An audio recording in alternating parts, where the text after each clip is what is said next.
जिस मुल्क में 35 साल जवानों को ओवर एज करार देते हुए सरकारी नौकरी के लिए नाअहल कर दिया जाता है, तो दूसरी जानिब उसी मुल्क में 60 साल बाबे एक्सटेंशन खेल रहे हैं। और अलमिया ये है कि पहले ही किसी इदारे में सरकारी अफसर के तौर पे भर्ती होते हैं, पेंशन हासिल करते हैं, रिटायरमेंट हासिल करते हैं, मराहत हासिल करते हैं और रिटायर्ड होते हैं, साथ ही किसी दूसरे इदारे में भी सरबराह तैनात हो जाते हैं। आपसे गुजारिश ये है कि इनको एक्सटेंशन देने के बजाय जब आप इनकी तैनाती करें तो साथ लिख दिया जाए लाइफ टाइम जॉब, ताकि जो पढ़ा लिखा तबका है जो इस उम्मीद पे है कि कभी उनकी भी बारी आएगी, तो वो जो एक आस और उम्मीद उनके दिल में है वो भी खत्म हो जाए, यानी कि जो आखिरी बरम है वो भी खत्म हो जाए। और आपको बताती चलूं कि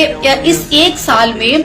PhD और MPhil यानी कि जो हुनरमंद तलबा और तलबात हैं वो इस मुल्क को छोड़ के जा चुके हैं और उनकी तादाद तकरीबन 7 लाख से जायद है। यानी कि हुनरमंद तबका जो है वो आपके मुल्क को इसलिए छोड़ के जा रहा है क्योंकि बेरोजगारी है, महंगाई है, गुर्बत है, अफलास है, भूख है, प्यास है। तो फिर आप ये शिकवा क्यों करें कि पढ़ा लिखा तबका बाहर चला जा रहा है? वजह सिर्फ और सिर्फ आप लोग, थोड़ा नहीं कुछ ज्यादा ही।